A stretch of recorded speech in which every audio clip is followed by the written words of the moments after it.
This is ABC 15 Mornings. It's kind of a disaster. We have everything pulled down in case we have to move. Power nature, but just praise God that we're safe and just pray for those around us that are unfortunate.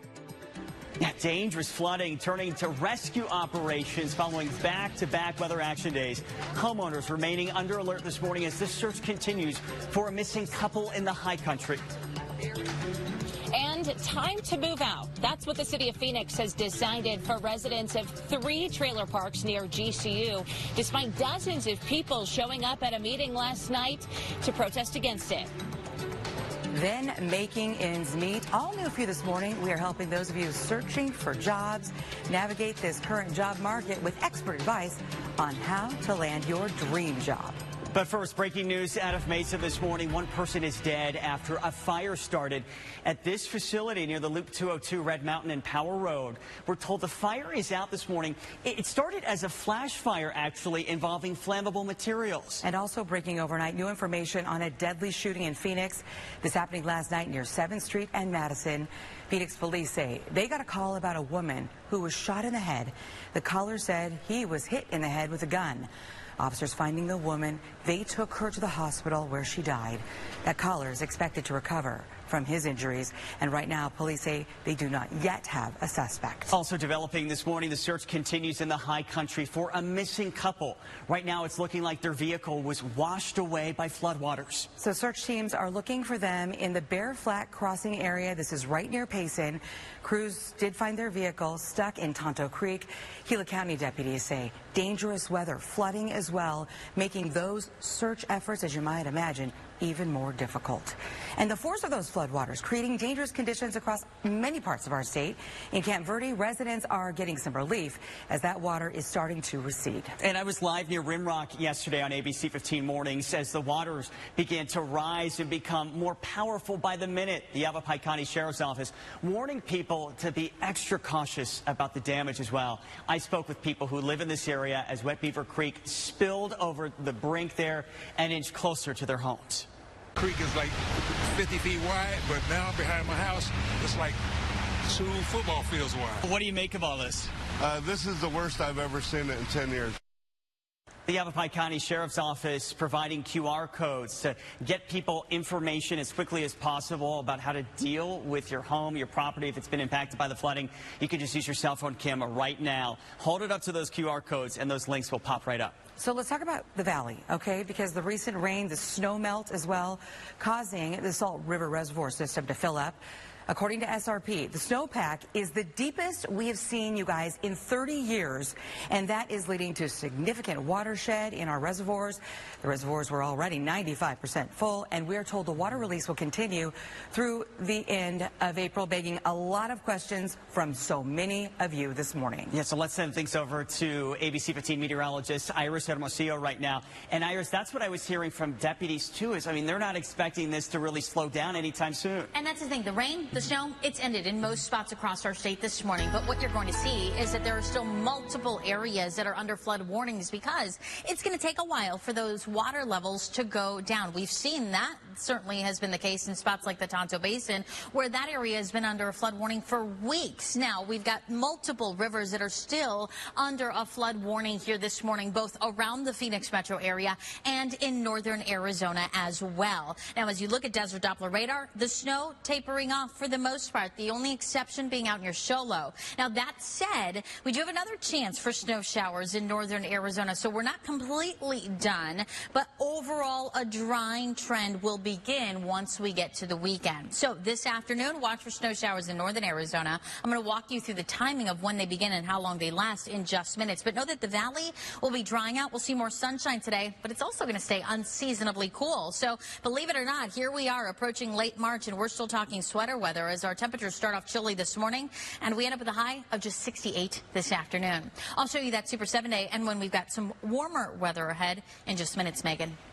Iris, we do have a breaking news traffic alert to bring you. We want to take you to this live scene This is near 51st Avenue and Lower Buckeye in Phoenix. We do have an ABC 15 photojournalist on the ground zooming into that car involved in this crash with a lot of front-end damage and debris on the roadway there. You do notice that yellow tape is up, blocking this intersection for drivers in the area, and we've got a lot of debris scattered in the roadway as this investigation is now getting started here this morning. We are working to get more details on what happened here, if there are any injuries that we need to tell you about.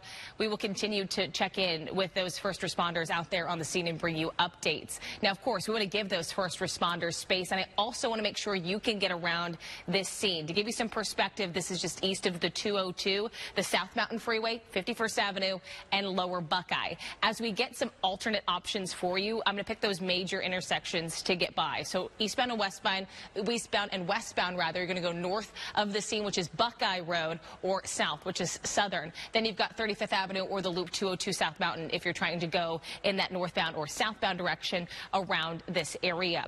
We do also have a crash just north of the 202. It's McDowell and 44th Street, along with two other crashes, one on Grand Avenue at Northern and another one at Northern Avenue and 24th Ave. So we're going to continue to keep you posted on all these crashes off Valley freeways.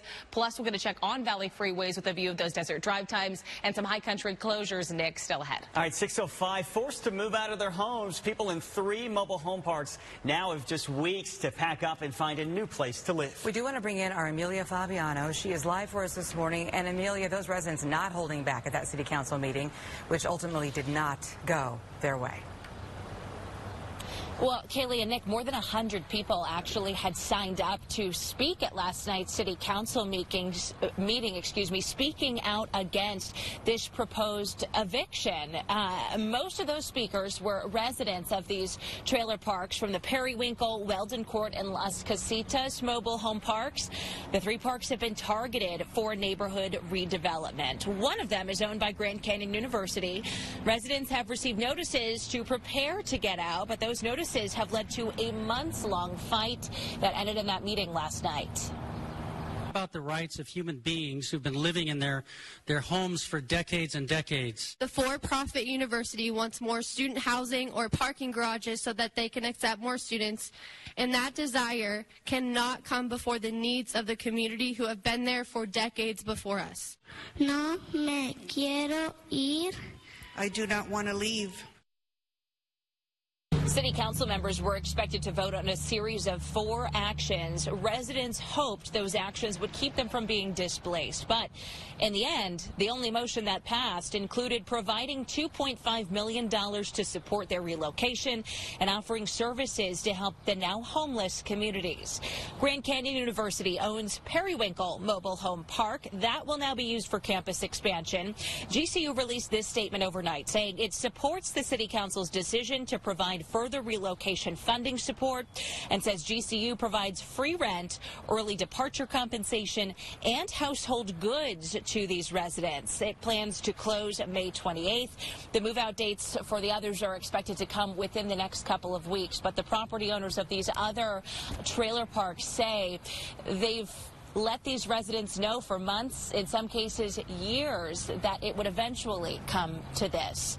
Reporting live in Phoenix, Amelia Fabiano, ABC 15, Arizona. All right, it is 6:08. Amelia, thank you for that. We turn to the state of education now. Today, the Arizona Board of Regents will discuss tuition rates for Arizona's universities. We did some digging for you ahead of today's meeting, and we found ASU, NAU, and U of A are looking at 3% tuition increases, and there will be a public hearing on Tuesday for the proposals. A vote will be happening on April 20th. Retaining teachers is a major topic here in Arizona, our state ranking 47th nationally when it comes to teacher pay. There are about 3,000 unfilled public school positions. Educators were there at the state capitol lobbying, asking lawmakers yesterday to spend more money on salaries, special education funding, full-day kindergarten, and health insurance. 6:08, another interest rate hike right now. The Fed chairman is well aware these rate hikes are not popular with most people, but says they're needed to try to bring down inflation and that the U.S. still has a long way to go. We remain committed to bringing inflation back down to our 2% goal. So this Fed decision even more closely watched following the back-to-back failures of Silicon Valley Bank and Signature Bank. Also, the Fed, the FDIC, and the Treasury working together to give anyone who has an account at these banks access to their money. Well, as federal officials work to curb inflation, so many of us here in this country are continuing to struggle making ends meet. So new for you this morning, experts are sharing a few tips and tricks for those of you who are job searching. They say the #1 suggestion for you, make yourself stand out. And while it's easy to search for jobs and apply online, the experts say the internet can be really a void of lost resumes. And don't get lost in it, sitting, waiting for someone to see it. Instead, they say, try getting directly in front of potential employers.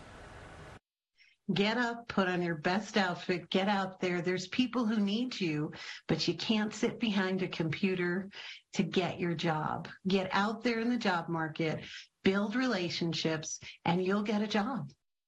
It's that firm handshake, right?